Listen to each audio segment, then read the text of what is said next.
So okay, guys, let's get started. We're talking about acid-base properties. So, let's see, it's already blazing hot. I don't want that. I made this maybe too big, but you know, you have acid. This is HA. This is its conjugate base.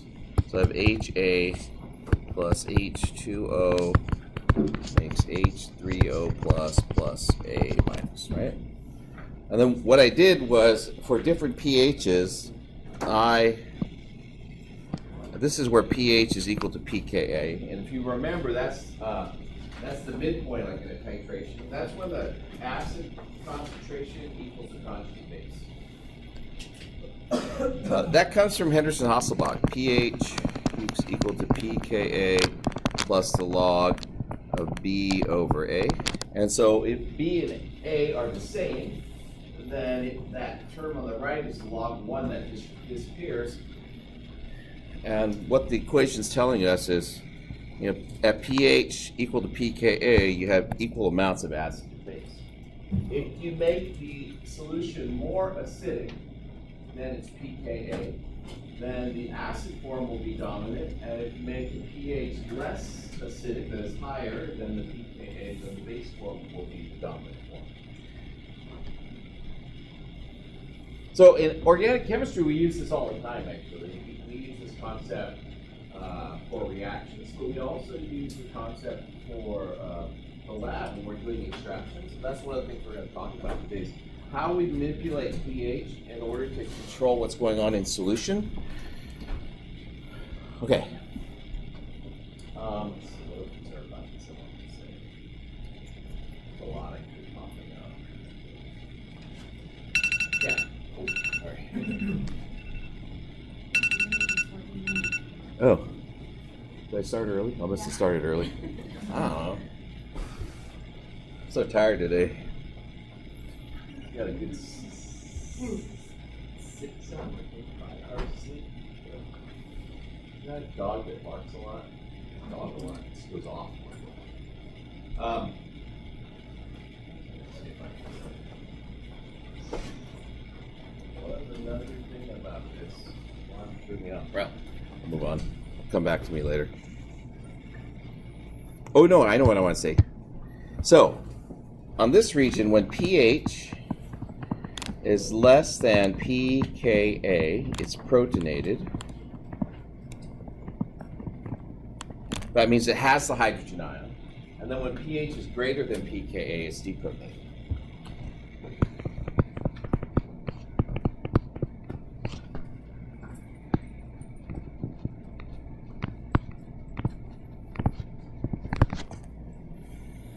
So for something that's naturally an acid, like acetic acid, that means when it's protonated, it's in its neutral form.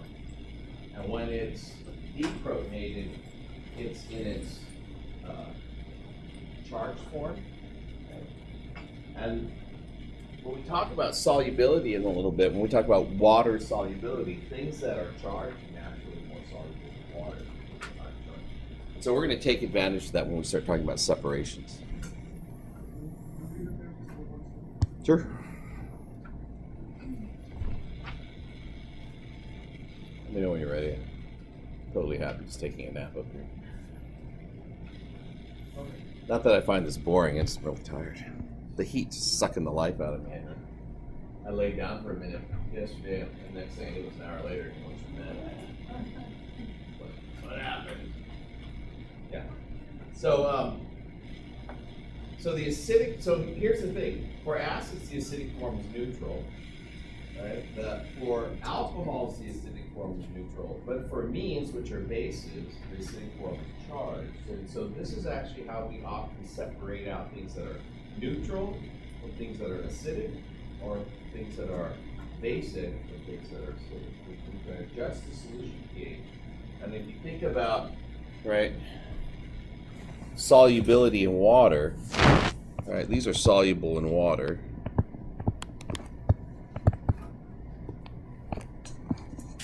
And then these are more soluble in organic. Organic solvents generally are less polar, and so the less charged forms tend to be more soluble in that. Okay.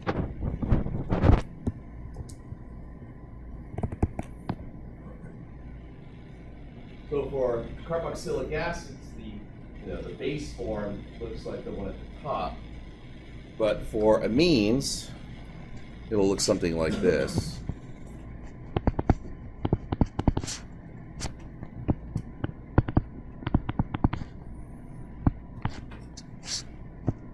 Oops, I can do that. That. All right, so they're opposite in terms of their charge properties. Depending on pH, they're opposites of each other. All right.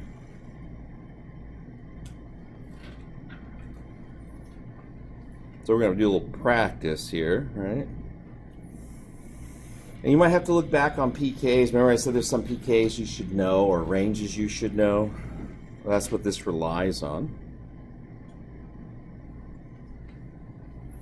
So here's the structure. This is a carboxylic acid, right? The pH is 5.6 of the solution. Which one of these two will, which one of these two forms will be dominate, and we find it in the aqueous or the organic phase, like the polar and the non-polar.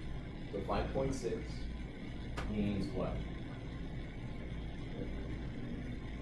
pH is higher than pKa, right? So that means it'll be in its anion protein form, right? So that means it'll be in the aqueous portion. It prefers to be in the aqueous portion. Now, in reality, there'll be some sort of equilibrium constant between these two. This will be more soluble in the organic, this will be more soluble in the aqueous, and there'll be some equilibrium constant. Basically, you're shifting, like the shot is principle, shifting it over to one side or the other using a hydrogen ion solution. What about the next one? What's the pKa of this?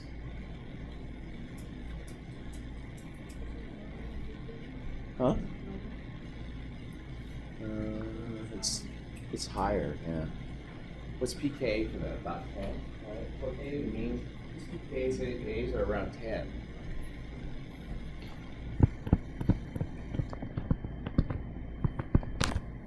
So that means pH is below the pKa, right? So which one of these two will be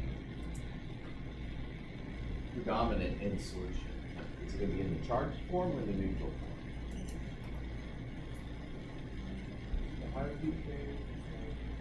So pH, right? So think about it like this. The solution is more acidic, right, than the compound is. So it'll be in the protein form. If it's more acidic, the solution is more acidic, there's extra protons, that means it'll be protein. If it's less acidic, then it'll be basic of the compound and it'll be deprotonated. So this, the protonated amine, so here we had this, and this is aqueous. So that's where most of the stuff will be found. Here,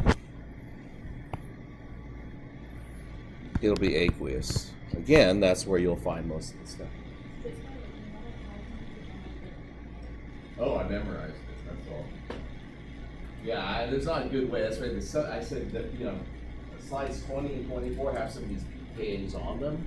You just have to memorize them. The carboxylic acids, the amines, alcohols, protonated like water, protonated alcohols, protonated amines. There's a little list of them. They're on those slides, so. Now HF, I don't know why you would know HF. This one's not really that important. No, pKa for HF is I think around 2. I don't even remember that one, but it's in the 2s and 3 or 4. It might be in the 4s. I don't remember, but it's below. It's on the slide. So let's go back real quick. We'll go sliding back. Oh, look at this. Shh.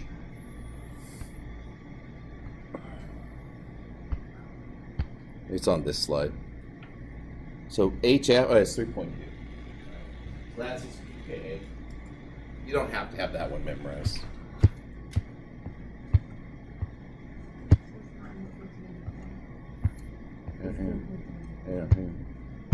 Okay, so pKa 3.2.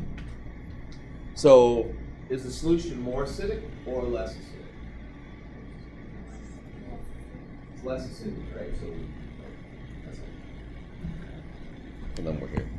And these were all of these, like if these were the conditions for the solutions, all of these would be more soluble. The organic layer would have very little.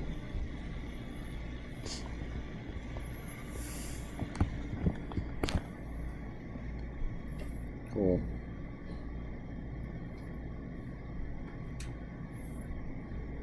Okay. All right. So, right, same slide.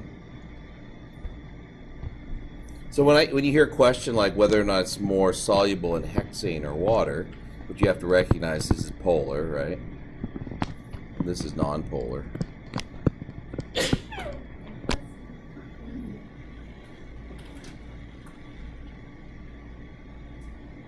So which mixtures would be more soluble in hexane and which in water? I have to clear this. How do I clear it? Stop it. I have to pull it down. I don't know. Yeah, so, sorry. You look at this question, right, and you have to know the pKa's. Again, this would be what you would find in the organic base. This is what you find in the aqueous base. Now with the pH, what you're trying to determine is which one of those predominates, and then all I did to this question to make it different really is I added the words hexane to water, right? That's aqueous, non-polar. So I'll skip that one. I kind of did it. So here we go. Hey, so this, I had intended to get to this last week before the lab that we did the extraction in, but we're going to kind of do that again this week. So, okay, kind of works out. So if you have a neutral compound, right, if you have diethyl ether is polar but not as polar as water. That's kind of what it looks like in a separatory funnel. So this apparatus is separatory. This is so you can do larger volumes, and so you don't have to do the pipette thing. You just open. This is like a burette with a big bottle on the top of it, and you can crack the bottom open, and then this whole aqueous, the lower layer always falls out the bottom. You collect that up, right? So think about like the experiment that you're doing this week when you're doing tea, right? And you're doing the extraction of tea for caffeine. Well, what you're going to be doing is you're going to be putting water and ether in there. Well, the water is tea this time. And when you do the extraction, what you try to do is get the caffeine to go into this top layer. We'll talk about that in just a second. Get the caffeine into this top layer. Well, to do a second extraction, what do you have to do? You open this up at the bottom and you let the water out. And then you collect the ether in another container. And then you put the water back in, you add more ether, and you shake it around, wait, that process. That makes sense. Some do. Like, everything you want in the water, but you're trying to get it to go into the ether there, right? And so, in order to get, because you know how you did the extraction last week? Took the methylene chloride out, right? Oh yeah, actually, I guess you're going to methylene chloride too. Different. Two labs going out, so we'll talk about that.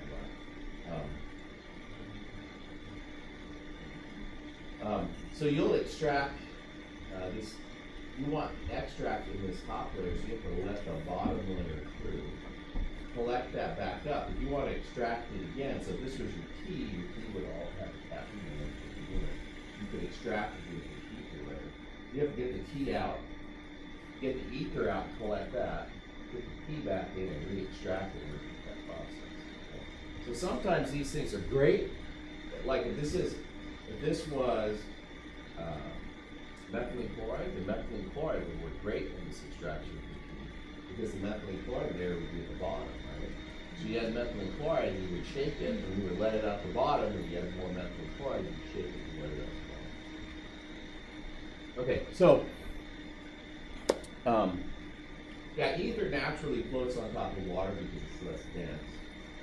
If you have this mixture, right, where would you expect to find most of the organic compounds? So, right, pH is 2. What's the pKa about for these? 4 to 5, yeah, 4 to 5, that range. So it's more acidic, right, than the compound. The solution is more acidic than the compound's pKa. So which form is dominant?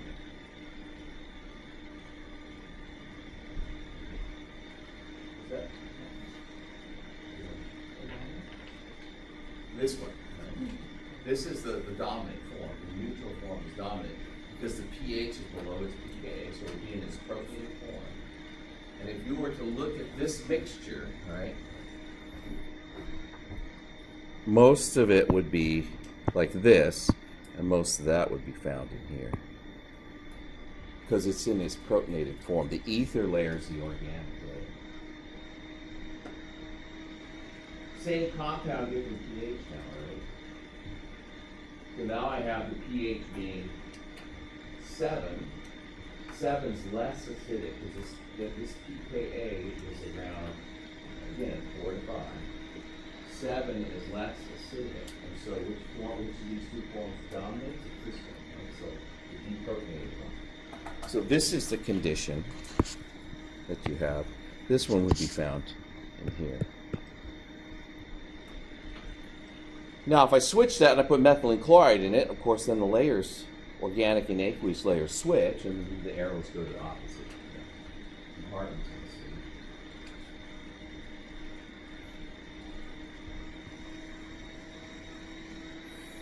So I'm going to throw one more thing out there. Okay. Let's say in this mixture here, I have NH3. Say R. I'm going to say R. It's R is we haven't talked about that, but it stands for the rest of the molecule. It actually stands for the word radical, but it rest of the molecule seems to work well. So I have RNH2 and I have the protonated form NH3+. And let's say the pH is 7.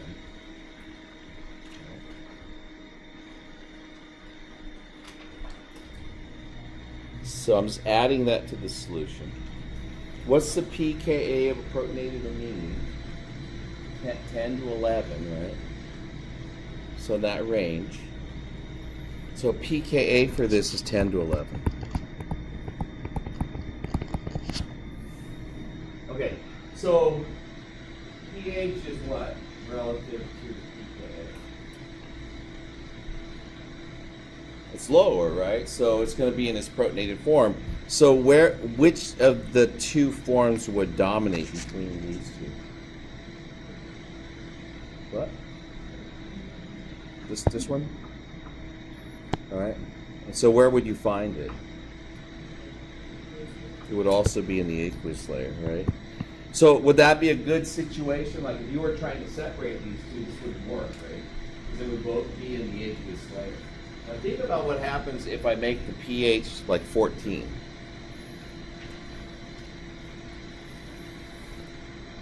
So I'm going to change pen colors and say pH 14. For this mixture down here.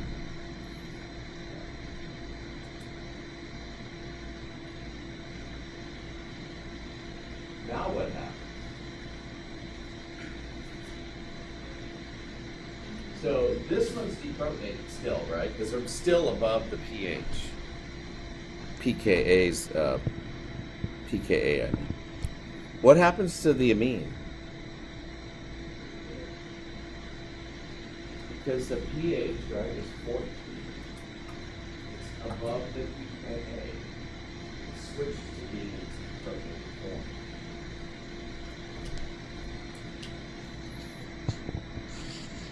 So what ends up happening is you find that now in the ether layer. And what you've done just by changing the pH, you've changed it from being a mixture to a separate. separated one organic material you need, other organic material which is carboxylic acid. Right? And so this is how extraction gets used in chemistry all the time. When you're extracting the caffeine, one of the steps that I tell you to not forget from the is to add sodium carbonate. The purpose of the sodium carbonate is that the caffeine is a base. And if you put sodium carbonate, it'll be in the deprotonated form and will go into the organic layer. Sodium carbonate pH is close to like 13 or something. It's really hot. So the whole purpose of that step is so you can actually extract the caffeine. There's a lot to think about on that slide, but piece through it, make sure you understand what's going on. I don't think your book really talks that much about it. I'm not going to spend much time on buffers. Just kind of feel like when we talk about acids and bases, we have to talk about buffers. So a buffer is when you have a weak acid, right, in the presence of its conjugate base. So this would be acetic acid and sodium acetate, or formic acid and sodium formate, or methyl ammonium chloride and methyl. Those are all examples of, this is a weak acid, right? And it's conjugate base. So is this. This is a weak acid. It's conjugate base. This is a weak base, and this is a conjugate acid. And anytime you have both of those in solution, right, then what those two things do is they work together to sort of control the hydronium ion concentration in solution and maintain a relatively constant pH. If you remember how this works from the Chatelier's principle, right? If you add acid or hydroxide to a solution that contains a weak acid, it will form its conjugate base. If you have a conjugate base, we add hydronium, it will form its conjugate acid. If you get both of them in there, what that does is the addition of the hydroxide and hydronium to counteract the presence.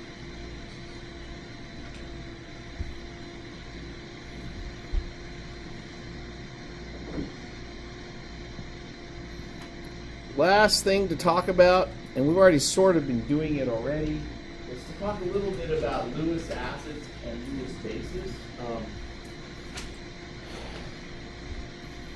So I'm going to say this, I don't forget, I know, but people say, oh yeah, we talk about Lewis acids and bases all the time in organic. It's like one of the number one things you have to know and understand, and then they never say it. Like never, it'll just be like completely forgotten. And so this is, I'm going to put some words on here. I'm going to put electrophile on.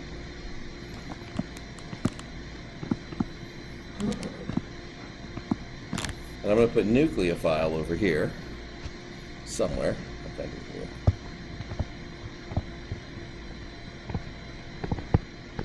So, in Lewis acid base theory, the electron acceptor is the acid.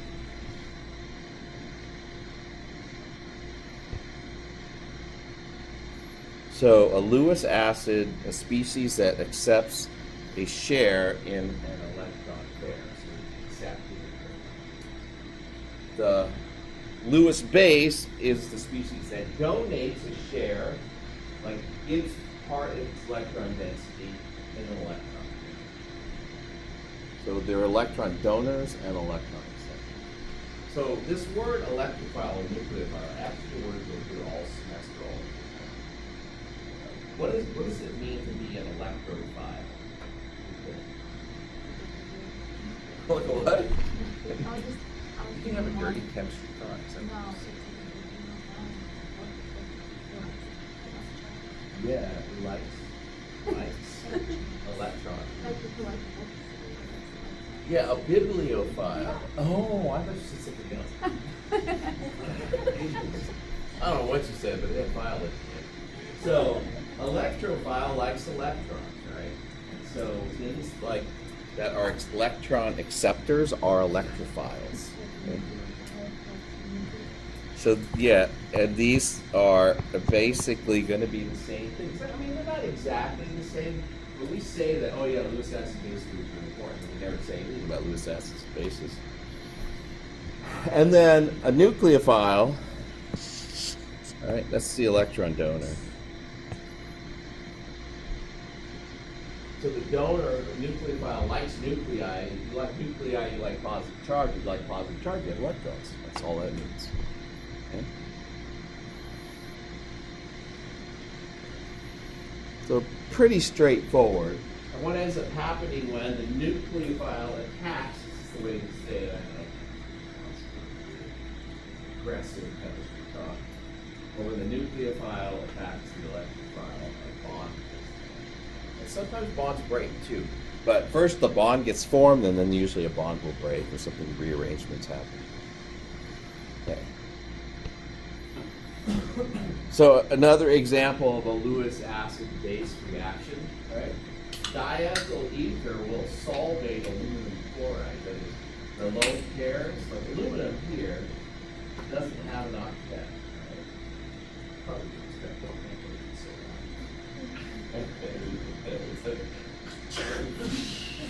My ear. Sorry. Tired.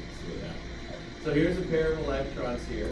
All right. The lone pair will help to stabilize the aluminum.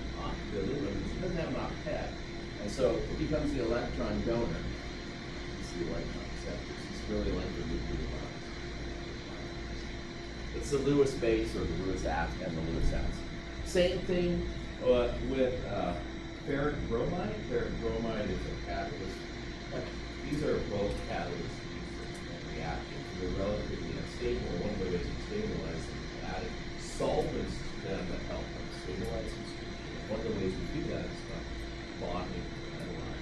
So the lone pair here is bond to the iron and help stabilize the iron. So that's Lewis acid base stuff. All right, moving on. Next chapter. I'm tempted to stop this. Start anyone? I don't know. Yeah, the whole pile of notes, please take them because I don't want to take them back with me. If you guys don't take them, you'll stay here. If you want a copy, you'll have to come here. Hey, we're going to do nomenclature and we're going to do structures. And the whole big giant part of this is nomenclature. It goes really fast. Naming. Yay. Hey, let's start. Yeah. Is nomenclature exciting to you guys? It's not as hard on your head. There's like a set of rules. Okay, so we're going to name alkanes. So when you name an alkane, it depends on the number of carbons in what we call the parent chain. But these are the normal alkanes. So what that means, when we say normal, it actually doesn't median. There's no branching, so it just goes in a straight line. So methane, 1 carbon, ethane, 2 carbons, propane, 3 carbons, all sigma bonds, all sigma bonds. Right, and these guys are relatively uninteresting in terms of intermolecular forces. The boiling points and melting points increase relatively regularly. The melting points is an interesting thing with the trend. It has to do with packet structure, where it zigzags a little bit. For the boiling points, it starts really low, goes really high, and all of that is based on van der Waals interactions, like the weak intermolecular forces we call London forces and dispersion forces. So they're weakly attracted to each other. But this van der Waals interaction increases the molecules get longer because the melting points are you notice I gave methyl, methane, ethane, propane, butane, pentane, and then skip a whole bunch and went to undecane because it follows what's that? Hexane. Then 7's heptane. Octane, nonane, decane, then it's undecane, dodecane, trihexane. There's a lot of this. It's in your book. This table was huge and it was too small, so I just made it bigger. But you need to know. Perfect. That's the response I expect. In general, for alkanes, it's not that hard. But we need Up to 20 carbons. Realistic? Up to 18 is pretty realistic. Lipids? Lipids? Yeah, those are all 18, 19, 20. Well, not 19, 18, 20, 22. They're all. We actually talked about lipids at the very end. Here. It's fun. Right. So these are all part of what's called a homologous series. A homologous series of homologs. Right? All they do is they do it by C. So these are all homologs or homologous series. These are all the normal. Like I said, these are normal like this. The problem is not every alkane is normal, so it's great. And so if you look at the possible chemical formulas, like different unique compounds you could have with 7 carbons in an alkane, there's 75 different structures that you have 7. And then as soon as you get to 15, it's like 40. And it's exponential. It just grows and grows and grows. So this is why we have nomenclature, right? So we can succinctly describe all these different compounds without having to draw them all. Now, when the alkane is not part of the longest chain, which I will practice identifying the longest chain for a second, then it becomes known as a substituent. And there are the types of substituents we'll start with are the alkyl substituents. So methane becomes methyl, ethane becomes ethyl, propane becomes propyl, and then butane becomes butyl, and pentyl, and hexyl, and octyl, and heptyl, and mono. So YL is at the end. For the halogens, it's just an O at the end. So like bromine becomes bromo, chlorine, chlorine. Bromo.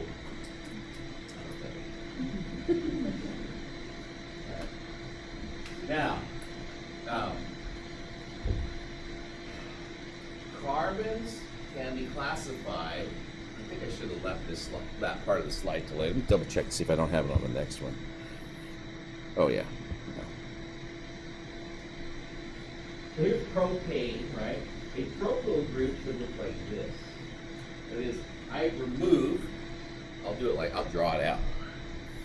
Let me put red pen. I have CH3, then CH2, then CH3, right? If I take one of these hydrogens off, I could do another sigma bond.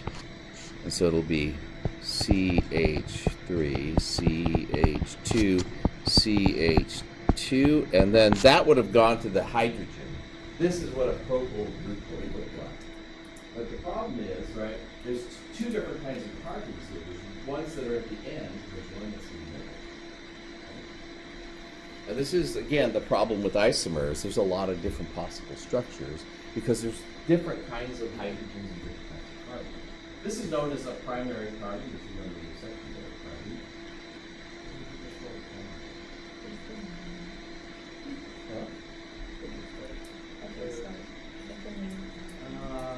That's part of it, not the reason why. Yeah, it's the number of carbons attached to it, right? This one's secondary because it's tertiary. Right?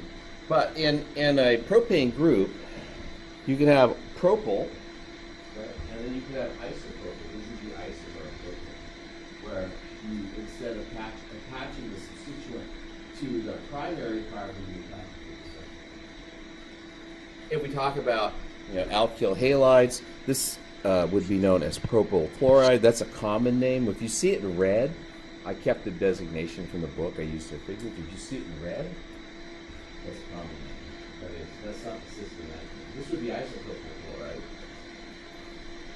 because it has an isopropyl group on it and a chlorine attached to it. Okay?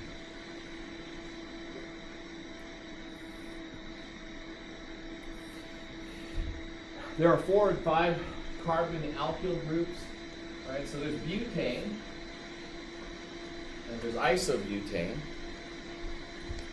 And here's the problem, right? If I have CH3, CH2, CH2, CH2, I can attach it like that, right? Where else can I attach it? CH3. Right? Just like it was an isopropyl, I could come off a different carbon, like this. And I'll put R here. R again stands for the word radical, but it's the rest of the molecule. These will make more sense once we go this. So there's the R group, and here's the R group attached to a secondary carbon, the primary carbon. So that would be, the top one's known as the butyl group. This is this one down below, because it's attached to the secondary carbon, is called sec butyl.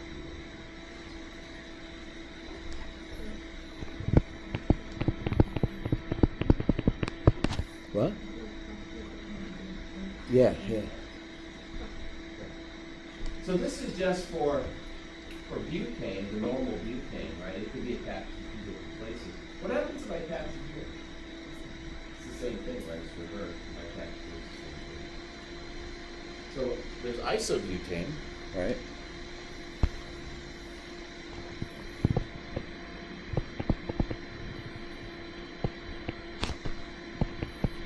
I'm going to draw it like this, just to emphasize that carbon.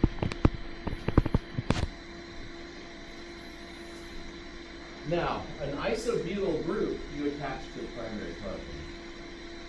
So like in an isopropyl group, we attach to the secondary carbon, but in an isobutyl group, we're going to the primary carbon. And I'll show you what the iso group has become formally known as. But this will be isobutyl. So you don't do that one, you do like this.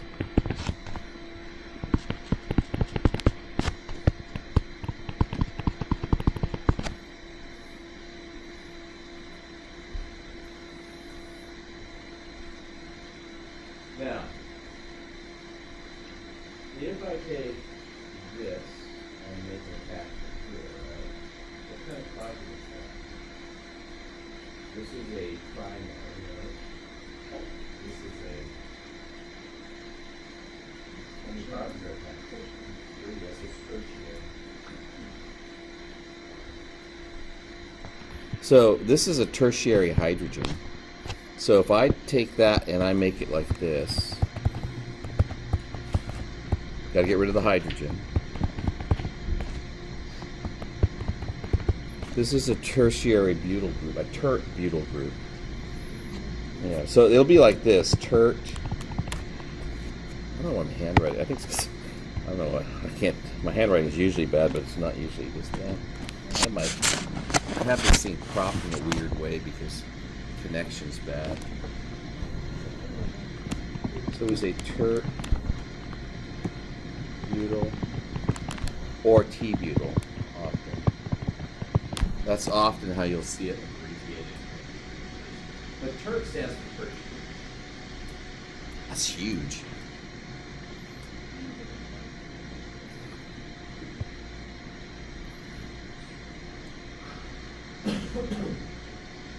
Now, some of these have very simple names that are common. Some don't have common. So, for example, this is pentane. That's isopentane. This is the iso shape. So, an isopentyl group actually goes like this.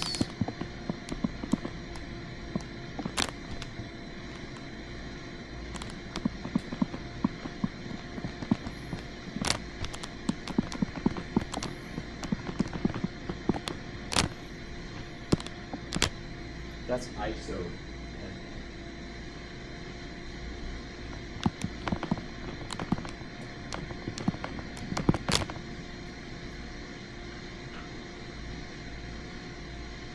So like this? Well, actually, no.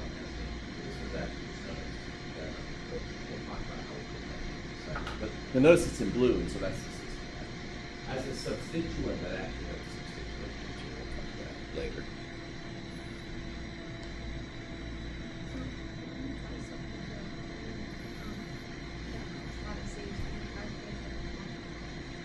to, yeah, so let me draw, I'm going to draw a bunch of different isopentals just so you can see, or iso groups.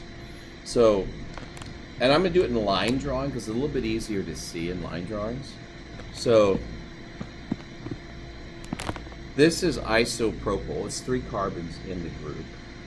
It's connected to that middle carbon, all right?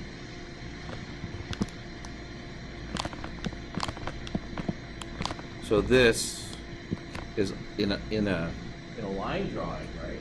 That's isobutyl, it's isopropyl, isobutyl. Again, has the shape, right?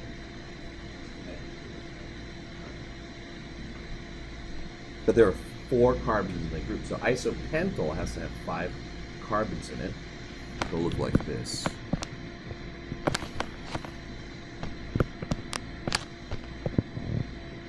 That's isopental. And the branch, that last, to me, the easiest way to remember it is it's got 1 branch with 1 carbon.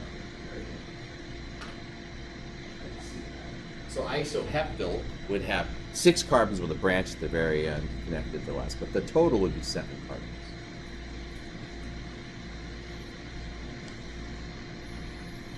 All right. I'm going to skip this because I already said it.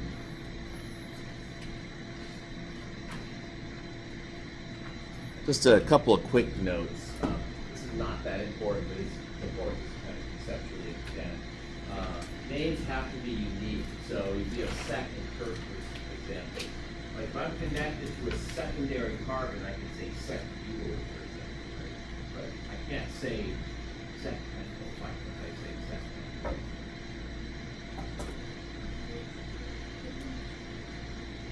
Come in, set it. What's that?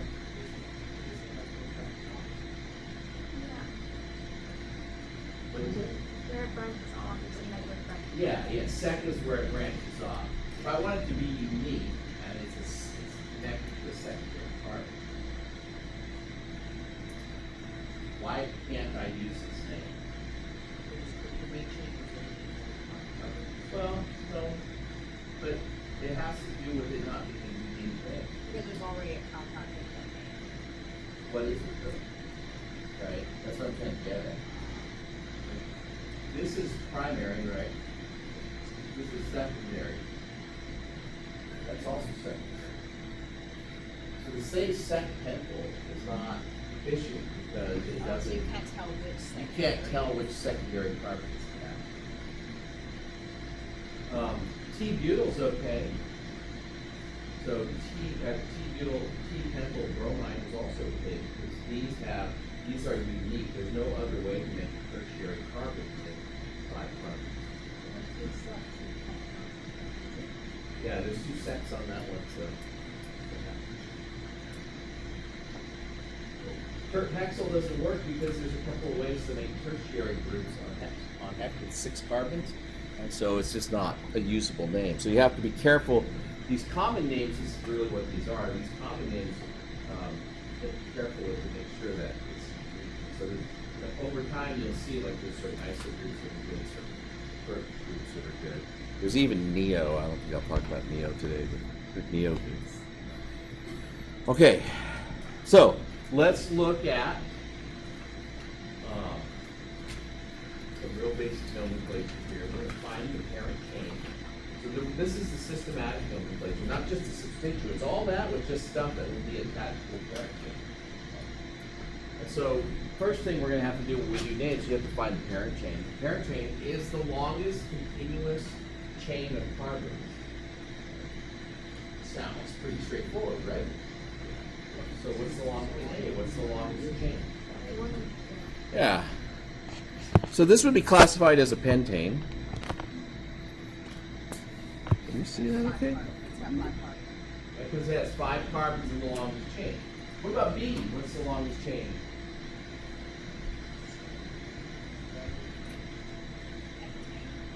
Heptane?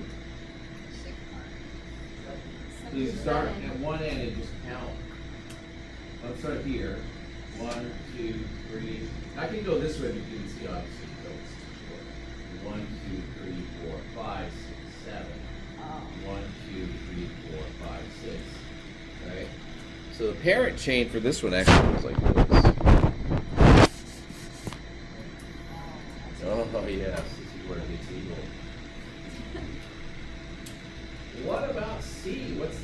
change C. 8. Let's see. Where'd you start? Top. 1, 2, 3, 4, 5, 6, 7. This is almost like one of those phone games where you have to find the longest path and you know what it belongs. I didn't know there was a phone game like that. Yes, but if there is, it's exactly like that.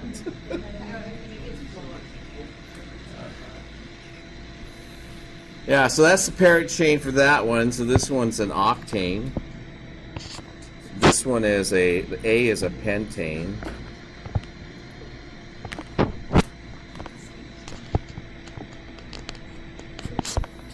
And B is a, what do we say, 7? Right?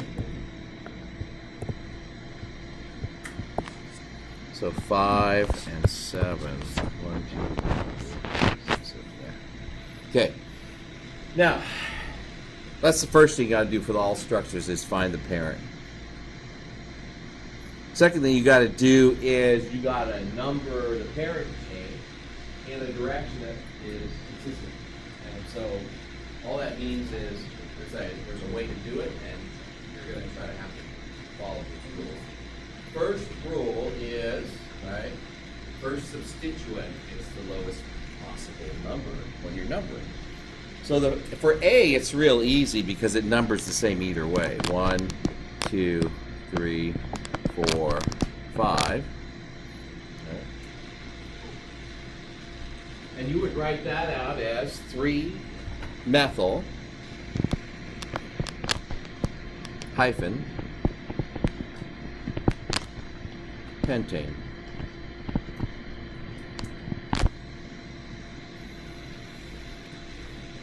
Let's look at D. Yes. So this number, do you,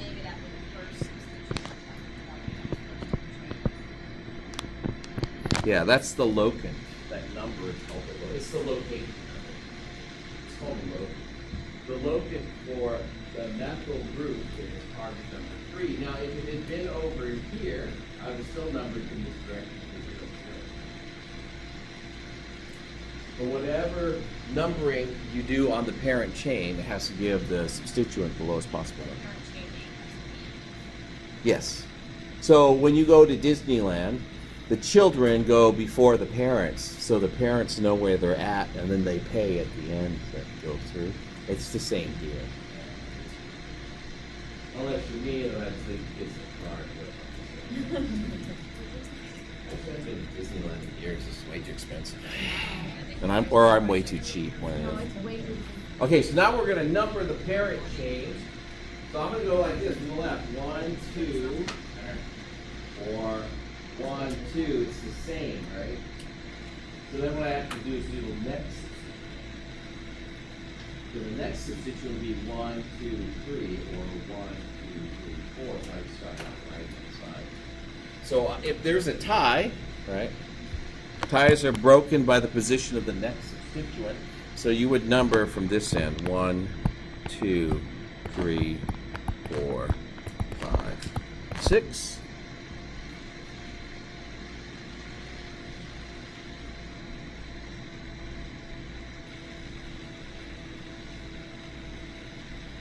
I was trying to think of like a clever way to make it a formula. Okay, so it's there. I don't think it helps very much. It just helps to see it done, I think. So I got to put the name together. What are my substituents? I have a chloro and I have a bromo, right? So I have a chloro. I have bromo. And I have how many chloros though? 2, so it's dichloro. I use a prefix to indicate. And the locants are 2 and 3, right? So this is what you're going to do. Once you figure out that you have a 2, 3 dichloro and a 5 bromo, when you put them in the name, you alphabetize by the name. So I'm going to alphabetize on these.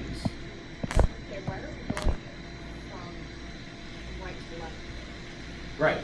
Why am I going from right to left? If I go like this, 1, 2, 3, 4, 5, 6, or I go 1, 2, 3, 4, 5, 6, right? Molecule doesn't know which way it's gone, by the way, right? So, just saying, if people have to say, I should do it from the left, you do it from the left. But because this is 2 and this is 3 versus 1, 2, 3, and 4. It's 2 from either direction the first 6 doing. But it's 3 if you go from this direction. 5. Oh, 4. So if there's a tie in the direction, then what you have to do is decide alphabetically which, where the second substituent is. That's what determines it, okay? So then you put everything together alphabetically. It's going to be 5 bromo, that's first, because B comes before C in the alphabet. And if you don't know that, just sing the alphabet song like I do every time.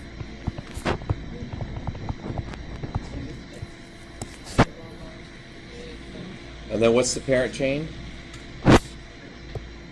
Hexane. Yeah, so systematic nomenclature is nice because you get a little set of rules that you can name everything. The only thing bad about it could be long names like this. And this is not even wrong. Okay, so let's look at E. E is another case where there's something weird going on. What is wrong with E? Right? I can number from the left or from the right again.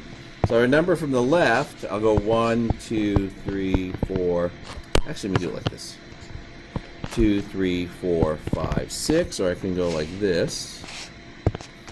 1, 2, 3, 4, 5, 6. So what is it? What's true about first substituent in both cases? 2, right? It's 2, 5, 2, 5, 2, 5. It doesn't matter. It's always going to be the same. So here, when there's a, so they have a rule for this. If there's a tie, you just put it alphabetical, right?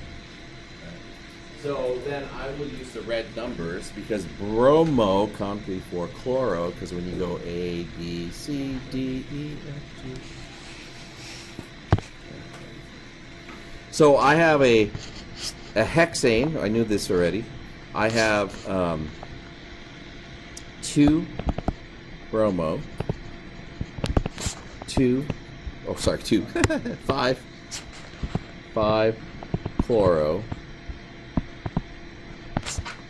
hex. Good.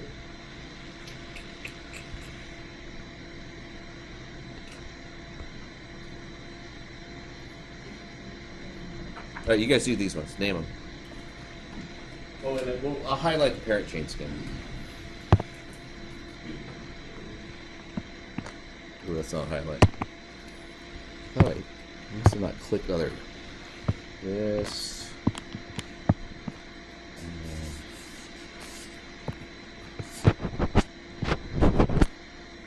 Yeah, I don't know the names.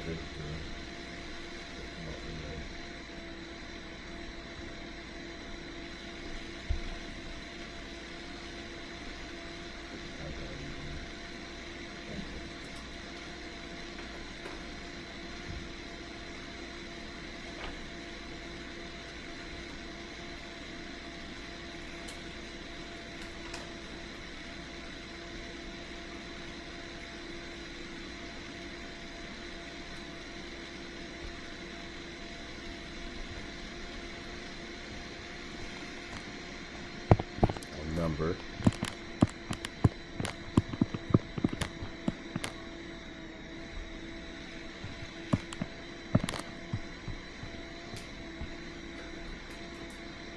Yeah, so it's the same either way, huh?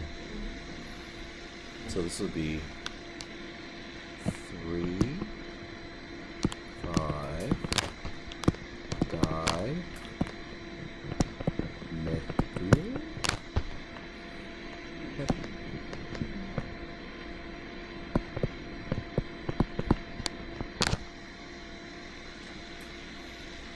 Plus 2.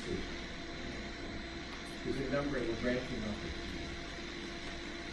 That's the system. And either coming from this direction, coming from this direction, turns out it's 1, 2, 3, 4, 5. It's 3, 5 going this way. It's 1, 2, 3, 4, 5. 3 5. The molecule's actually symmetrical. Yes, you have your hand. Yes. So if the longer chain is the substituent, is that still the methyl? The longer chain is not the substituent. Counting the parent.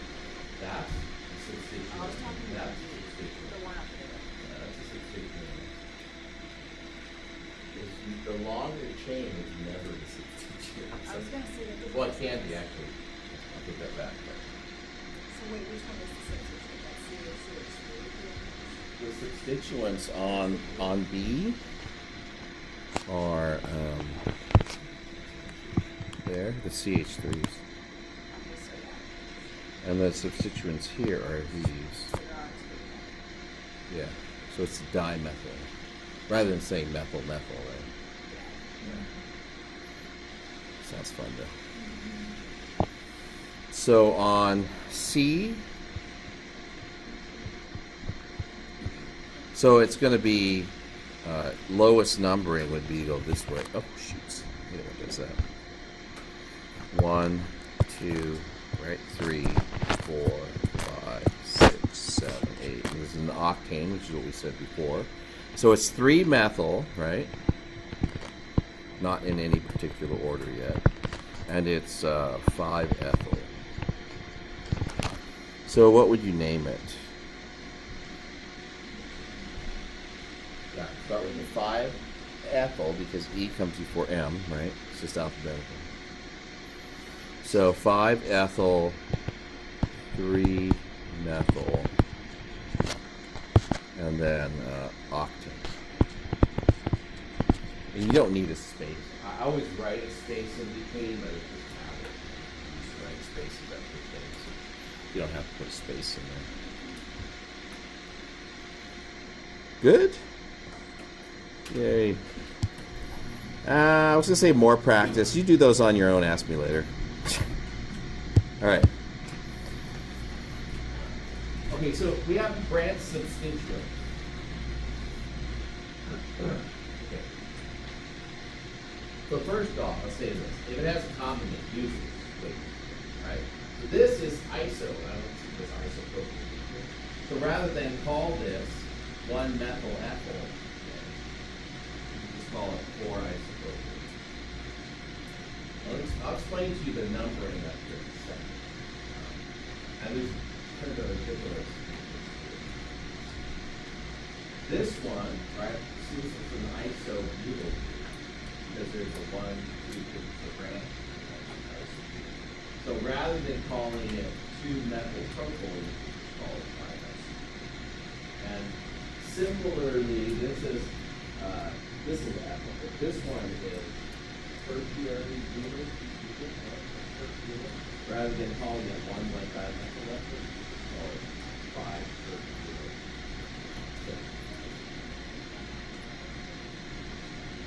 Yeah, you should learn as many as you can.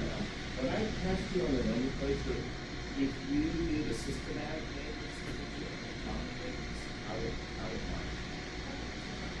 Yeah, but I'm just saying, when you do a lot of these, eventually you'll just be like, I'm not calling it that. It's going to be, it's just going to be faster. And more people will recognize this than that, just because everybody just defaults to this. Looks stupid name. This is complicated. Okay, so but not all branch substituents have common names, and so we have to learn how to do it. I'm going to teach you one way, but there are other ways. I'm going to teach you the way it's taught in the book. That's the way I learned branch substituents. So, but there are maybe better ways. The probably the most common way. Wherever it attaches, that's the number one part. So you notice in all of these, it's the number one part. In this one, this would be the number one part.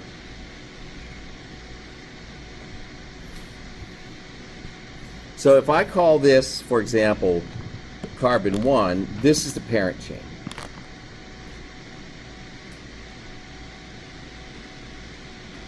So this is one methyl, and this is, right, an ethyl. This is where the one methyl ethyl. This is the one methyl. And this is the ethyl.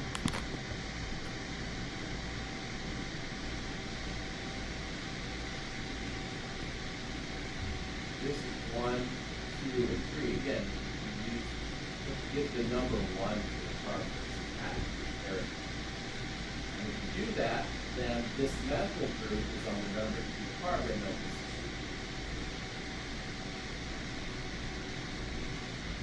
So 2-methyl is this guy, and the propyl is this guy.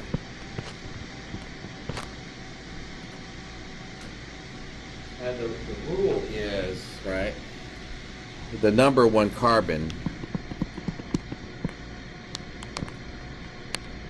attaches to, of the substituent, attaches to the parent chain.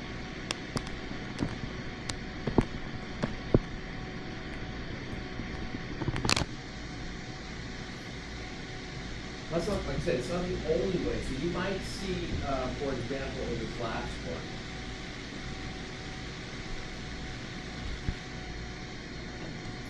okay, so I'm going to call this the number 1 carbon, from the number 1. Any of the other groups could be 2. So there's the numbering. I could have gone to the left as well, but if that's the parent chain, right, these are methyl groups on the parent. So this is 1, 1, 1, 1, dimethyl ethyl. So we have a parent for the substituent, and the number 1 carbon is always going to be attached to the actual, the compound's parent. Okay? But like I said, if you have a common name, use it, it's just a lot easier.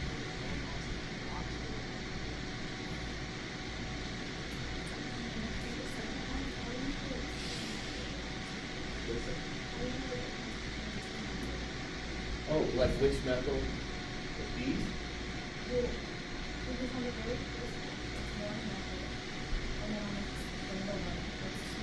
Oh yeah, because when this is attached to a parent, right? I call that the number 1 carbon. So this is on the 1 carbon side. This 1, 2 next to the parent. Here, right? This is the one attached to the parent, right? So this becomes the parent substituent, and this is the number 1 carbon. 1, 2, 3. So this is 2-methyl. Propyl is 1, 2, 3.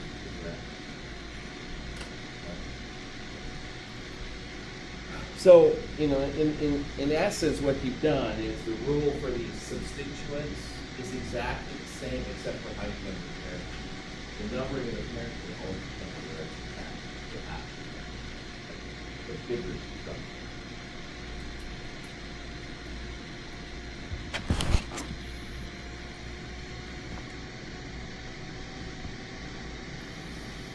A couple of more examples, right? Substituent does not have a common name. They call it a parenthetical name because it's different. So here, it's attached to the number 1 carbon, right? It's by default. Yeah. I was talking about 1, 2, 3. That's the long chain. Now the 1 methyl and the 2 methyl. This would be a 1, 2 dimethyl, 1, 2, 3 carbon. It would be 1, 2 dimethyl propyl. That's this. And it's attached to the number 6 carbon. 1, 2, 3, 4, 5, 6. Right? This is a long chain. Attached to the number carbon number 6 on that parent chain. So if I number this, it goes like this. 1, 3, 4, 5, 6, 7, 8, 9, 10. So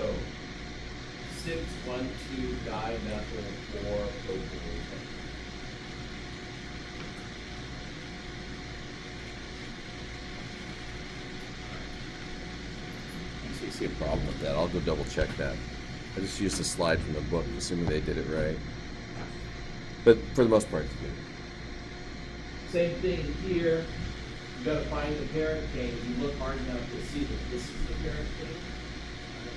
This becomes the substituent of the parent chain.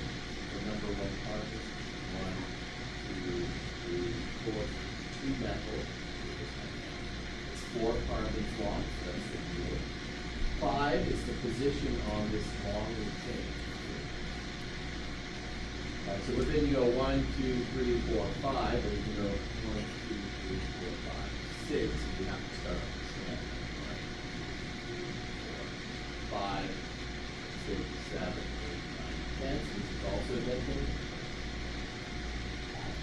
This group becomes the 2-methyl butyl. Okay. Questions? Like, it's just a lot of rules, but they're kind of nested rules. It's the same thing over and over again.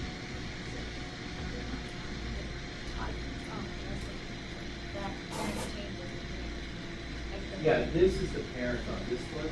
If you go this way, I think it's only 9 rather than 10. Yeah, so parent looks like this.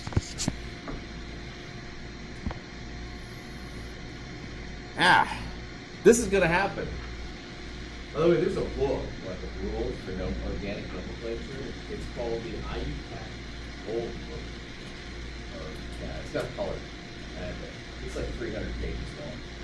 And they've gone and made a rule for like everything. Something weird comes up, they'll put it in a little log, and then every 10 years they get together and they say, well, we have these new compounds, we didn't name these before. They just rewrite all the rules. Fortunately, the stuff we're doing is not. But if you really think that I did something wrong, I'll give you the link to that and you can find the things that you go like. Oh, by the way, nomenclature is not my favorite. We have to get the nomenclature out. So here's another funny rule, okay? Sometimes it's possible to have 2 parent chains that are exactly the same length. So for example, this is 1, 2, 3, 4, 5, 6. 1, 2, 3, 4, 5, 6, right? Now, If I numbered it like this and chose that as the parent, right? you notice I have a branch substituent. The way they chose the parent is they chose to do it like this. And the reasoning is, right, if you have, if you choose this path, substituent circuits, and the rule is choose the parent chain that has the most substituents. You basically number through what would have been the branch substituent, and then the substituents become much easier to talk about. Now this one, unfortunately, I would much rather call it isopropyl. But this one, 3-ethyl, 2-methyl hexane, the substituents are smaller and easier to recognize. Choose the parent chains with the most substituents. Most. And then they'll have less complicated substituent names. So I'm going to teach you how to do common names, but not as detailed as the book does. Common names, alkyl halides, right? You go to alkyl halides and have an alkyl group of halogens on it. Common names are always something followed by the substituent. So for example, this is methyl chloride.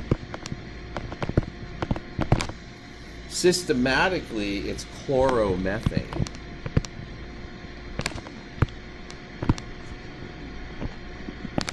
So this is common. This is systematic. The systematic name always ends in the parent name. The common name always ends in the substituent name. That's how you know. So this, right, we'll learn about alcohol nomenclature in a second, but this is methyl alcohol. The OH is the functional group, so we'll call that methyl alcohol.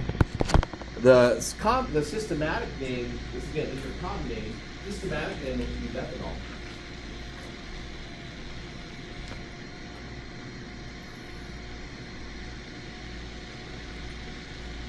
This is methyl amine. Okay. And this one is an ether. We have an oxygen group carbon. And because there's two methyl groups on it, you would call it dimethyl ether.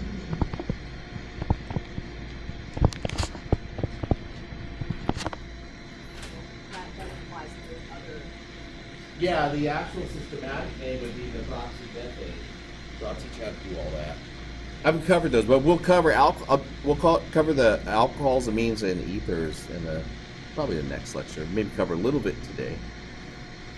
Yeah, I'm not going to spend a lot of time on common names. You'll know it's a common name because it's going to end in like chloride or alcohol. It's functional group of the rocket parent.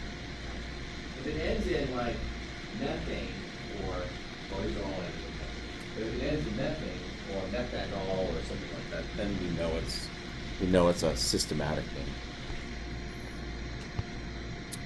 Cycloalkanes, we're going to draw as line drawings. Because you can draw like that or you can draw like that. Who wants to draw that up there?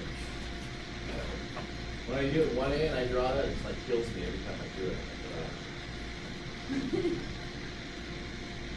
Like inward grown or little parts of the eyes. But yeah, this is how we'll do this line drawings. Okay. You don't, yeah, they're like sticks. It's stick drawings. Primitive caveman. So it's, you don't draw the carbons, you don't write the symbols for the carbons, and you don't draw the hydrogen. You have to assume that it's there, right? So I know at the bend it's a carbon. And this particular carbon is still a hydrogen. So we assume a lot in line drawing, but it helps us see the structure a lot better.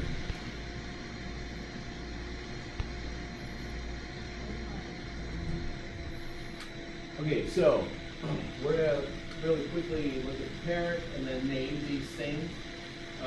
This has parent will be the ring. And typically the rule is if the ring has more carbons than the chain, the ring is the parent, right? Otherwise, the chain is the parent. Okay? So, for example, this has 5 carbons in it. So this is a cyclopentane.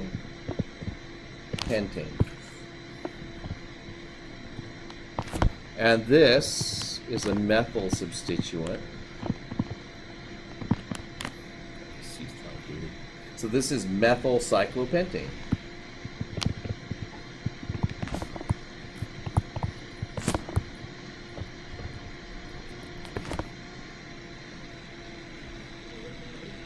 What's this? Cyclohexane, and this is 2 carbons, so it's ethyl. So it's ethyl cyclohexane.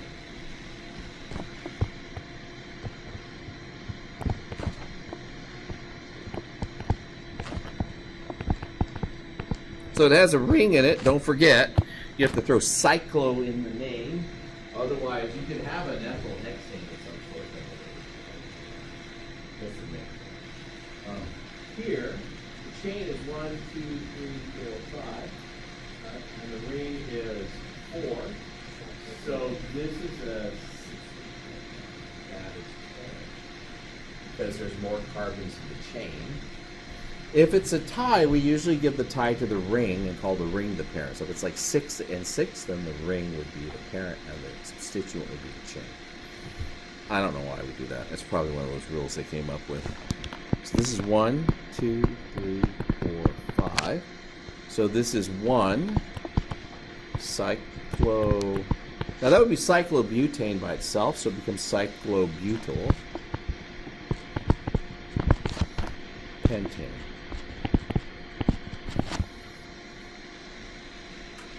So just like if it was butane and it was substituent, it was butyl, right? Right, it's cyclobutyl. Put Y out. So that's cyclo. Oh, sorry. Leave the one off. Actually, no. You have to. Sorry. Put it back on. Put it back. What was I thinking? You have to have that one. Where's my undo? I don't have my undo. That's okay. I'll just draw it. I gotta put it in the right place. There we go. 1 hyphen cyclo. That has to be there. On a ring, if you only have one substituent, you don't have to give it a number because it's always a number right there. Kind of like my wife. Aww. I'll let him wear my ring. Yeah, the magic chemistry good too. I like to draw these things and make them look like things. This goes like this. This guy's flying that one. These are, to me, this is frog. So this, to me, is like a frog in a Okay, so what's the parent there? What's the parent?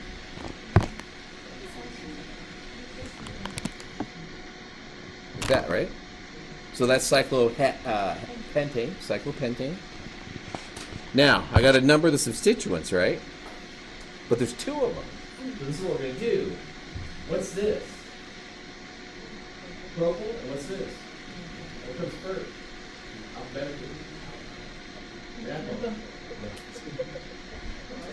Come on, alphabet song. A, B, C. Yeah, it took a while. It took longer because you had to get to those letters. M, O, P, what? So you got to go like this. All right, it's going to call 1-methyl 2-propyl.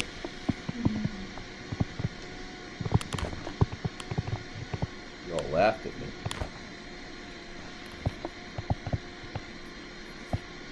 Don't forget the cyclo. That's usually where. People will do this and do everything right and they'll forget the right cycle. What's the broken frog look like? That's another broken frog. B. What's this? Methyl? This is ethyl, so which comes first? Ethyl, very good. So this is number 1 right here. And you number in the direction. Now think about this. This one I numbered this way. This one I'm going to number this way because you number in the direction that gives the second substituent the lowest number. So this would be 1, 2, 3. If you go the other way, it's going to be a 4. So that's not a good number. So 1 ethyl, 3 methyl. And then cyclopentane. We'll finish on this next one.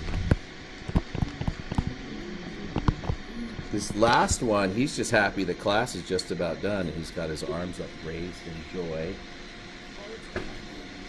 without his head. So 1, 2, 3, 4, 5, 6. I could have numbered that one either way. It would have been the same. So it's going to be 1,3-dimethyl.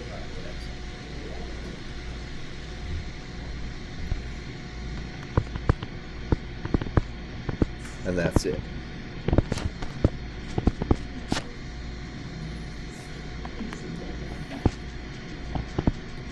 I just ran out of space. Cool, that's it.